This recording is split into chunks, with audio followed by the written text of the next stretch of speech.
So I taught Grace a little green routine. She was always a super nice dog. She was just rambunctious and kind of out of control because she's young and energetic. So I didn't want her to jump on people. So what I've been doing is practicing with all my staff and anybody I could practice with. No. She collapses into a sit. Before you've allowed her, you say no.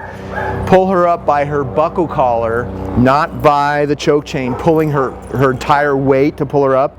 Could be damaging because that's metal, right? So if that happens, reach down underneath her regular collar that holds the tags and pull her up, because that's not going to be damaging. So I practiced even at Home Depot. Strangers, they wanted to meet her, I'd say, oh, hold on, and I'd back up and I'd do the green routine. So she's learned not to jump on people, and she's learned to wait. She loves this game because she knows she's going to get treats. See, I stepped away from her and she's staying there. I'm showing her, giving this person a little reward. Stepping back next to her, he's going to offer it to her. She's waiting for me to allow her to go over. Go say hi. She gets a reward. I say, come. Good, and I even kind of like fumbled there, and so she still didn't jump. Sit. She will jump if you don't, the first few times you send over, if you don't call her back almost immediately. Each time you send her over, just wait a little bit longer, because it's kind of like a little pressure. No. Okay, you can also do this where you reset her by walking into her if she decides to collapse before you allow her. So each time you let her go over, it's like a pressure cooker kind of thing where you just release a little bit more steam, and in literally 2 minutes she'll be way calmer and she won't be jumping at all. Go say hi. And you can pet her this time. And then see how I let her stay longer? Come! Just a few seconds longer each time. Good. See how there's a reward on this end too? This is a sit. This is a fun game. She loves to play.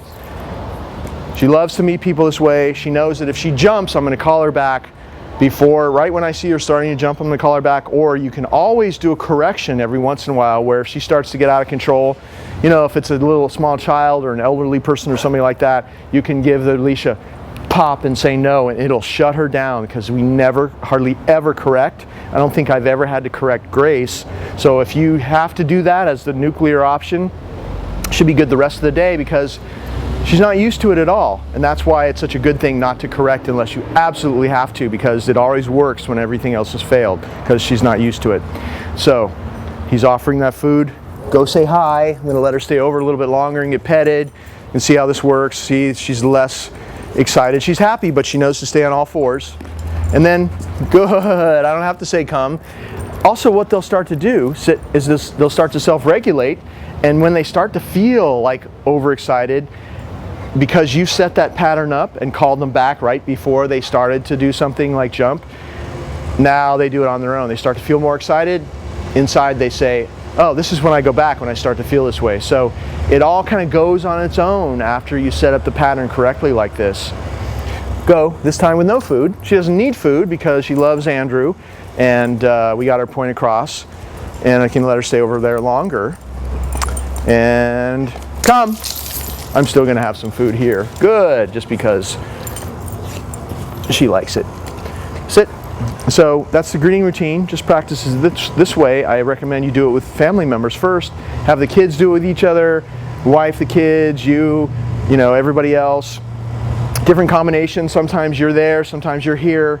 Whichever parent it is, and the kids, sometimes your daughter or son is doing this part, and sometimes it's the other way around. So that's great practice. And then look what you've got in this. You've got the release command where she's waiting to be released to go over with somebody that has a treat. That's a real sit stay.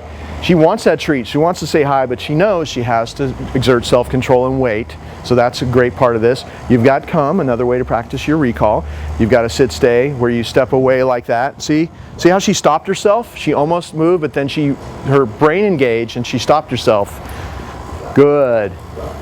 That's what you're looking for. She should get better and better and better. Going to a new home with new people doing the same stuff, they always get better. So just watch the videos, practice this stuff, and she's going to get even better than she is now.